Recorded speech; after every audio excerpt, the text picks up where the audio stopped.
Assalamualaikum, salam sejahtera buat semua. Kembali lagi di channel Kisah Alam Maya. Harap kepada pendengar semua sihat-sihat saja dan semoga diberikan kesihatan yang baik dan juga dipermudahkan segala urusan ya. Jadi, seperti biasa, kita akan teruskan sambungan cerita keris pusaka iaitu Warisan yang Terlupa, episod 17 hingga 19. Dan ini adalah merupakan episod yang ke penghujung. Jadi kepada yang belum mendengar cerita episod sebelumnya, boleh pergi ke halaman channel Kisah Alam Maya dan boleh pergi ke playlist untuk mendengar episod sebelumnya. Sebelum tu, terima kasih kepada yang telah subscribe channel Kisah Alam Maya dan kepada yang baru saja hadir di channel ni, jangan lupa untuk tekan butang like, subscribe dan tekan butang loceng di bawah untuk dapatkan notification untuk update video-video terbaru nanti. Jadi tanpa membuang masa, kita teruskan episod seterusnya. Episod 17. Bangkitnya bayang yang dilupakan. Angin malam bertiup lesu, membawa bau tanah basah dan asap hio yang masih terngiang dari upacara tengah malam tadi. Rumah lama di hujung kampung itu, yang dikatakan tidak berpenghuni sejak tahun 70-an, tiba-tiba menyalakan satu lampu kecil di loteng. Tidak ada siapa yang pernah berani mendekatinya melainkan Zaki yang nekat membongkar kisah lama yang dikaitkan dengan neneknya yang pernah menghilang di situ. Zaki berdiri di ambang pintu rumah itu, dada berombak kencang, tangan menggenggam sebatang lilin.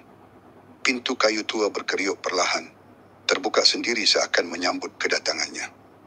Udara dalam rumah itu pekat dan dingin, seperti berada di dasar perigi. Dindingnya dipenuhi lukisan aneh yang melingkar, lambang-lambang kuno yang pernah dia lihat dalam buku warisan ayahnya, Mantera Warisan Benua Tua. Di tengah ruang tamu, tergantung satu cermin besar, letak di penjuru atas. Tapi bayangan dalam cermin itu tak sepadan dengan Zaki. Ada sosok lain, tinggi kurus, mata merah menyala seperti bara api, memandang tepat ke arahnya. Zaki berpaling, tiada siapa. Tapi dalam cermin, sosok itu makin hampir dan mula tersenyum. Kau datang juga akhirnya, pewaris darah lama. Suara itu bukan dari mulut sesiapa, tapi berdesir dari dinding. Bunyi rak kayu bergesel, lantai seolah merintih. Tiba-tiba, suasana menjadi gelap gelita. Lilin terpadam, tapi cermin itu masih memantulkan cahaya merah. Bayangan dari cermin mula keluar, seperti kabus yang padat dan berbau darah lama. Zaki cuba melangkah mundur, namun kakinya kaku. Suaranya tersekat di kerongkong. Bayangan itu berbisik, 47 tahun aku terperangkap kerana pengkhianatan darahmu sendiri. Nenekmu, penjaga pintu antara dunia, tapi dia gagal. Sekarang, giliran kau menebus. Zaki terjatuh ke lantai.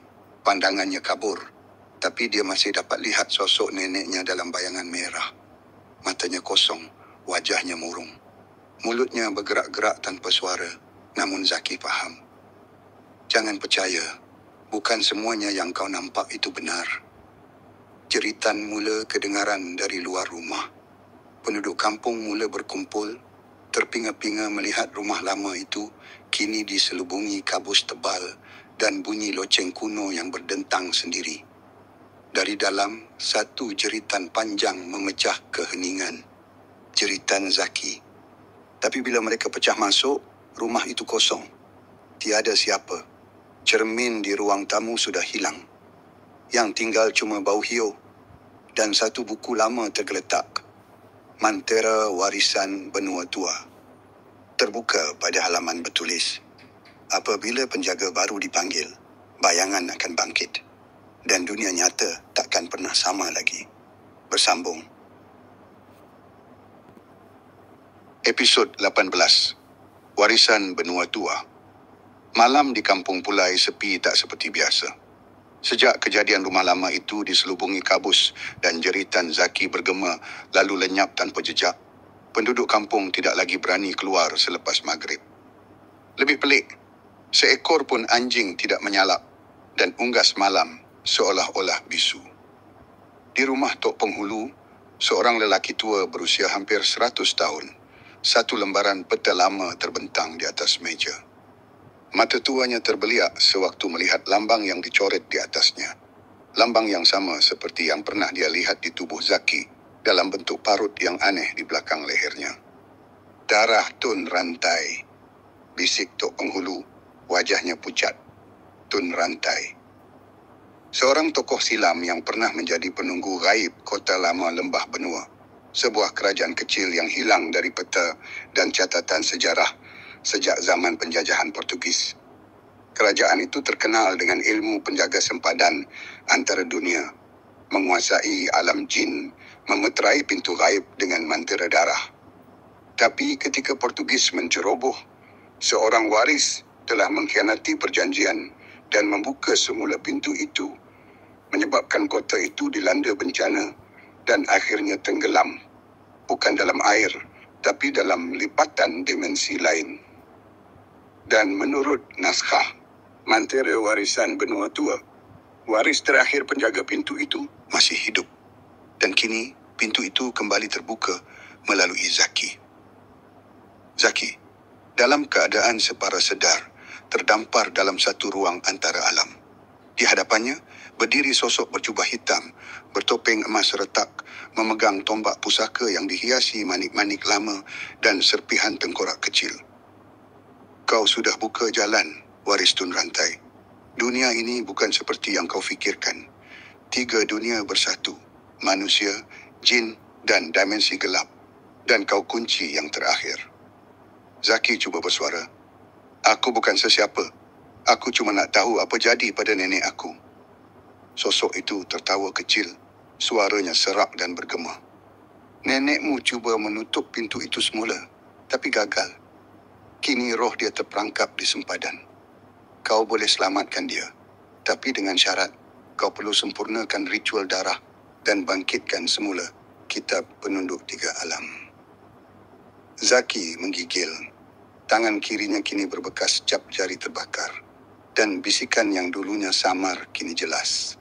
Datang dari tubuhnya sendiri. Suara-suara warisan lama berbisik mantra yang Zaki sendiri tak pernah belajar. Tiba-tiba, tanah di bawahnya retak dan satu istana hitam mula muncul dari celahan bumi. Di atas pintu gerbangnya terukir ayat kuno. Barang siapa membuka pintu akan diwariskan kegelapan dan kuasa yang tak boleh dikawal. Episod 19. Laungan dari dasar. Bunyi laungan itu bukan dari manusia. Pak Deris menahan nafas. Joran di tangannya tergantung kaku. Mata Kail masih belum disentap apa-apa. Tapi suara tadi nyaring, mendalam, seolah memanggil sesuatu yang telah lama terlena di dasar laut. Engkau dengar tak tadi? Suara Hadi bergetar. Dia menoleh pada Pak Deris. Wajahnya pucat seperti kertas. Pak Deris hanya mengangguk perlahan.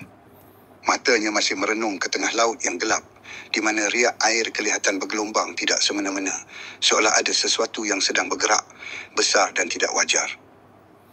Ayah aku pernah cakap, kalau kau dengar suara macam tu masa memancing, jangan jawab. Jangan pandang belakang. Dan jangan buang apa-apa dalam air.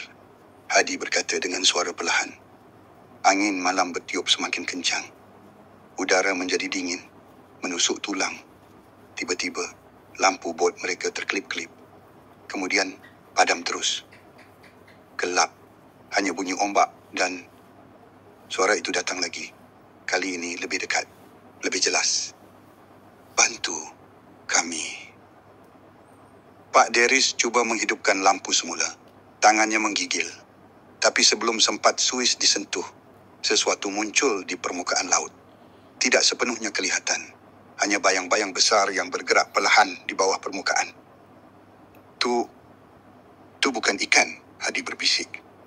Benda tu macam bangunan? Ya, betul. Di bawah permukaan, kelihatan seperti serpihan bangunan lama. Arca, tiang batu, dan ukiran aneh yang tak dikenal pasti, seperti dari tamadun lain. Warisan benua yang hilang. Tapi yang lebih mengerikan, di celah-celah runtuhan itu, Mata-mata bersinar memerhati mereka dari dalam air. Kemudian, sesuatu mencengkam bot mereka dari bawah. Dan malam itu, mereka menyedari mereka bukan lagi di lautan biasa. Mereka berada di antara dunia, di sempadan yang memisahkan lautan moden dengan tinggalan benua tua yang tak sepatutnya disentuh.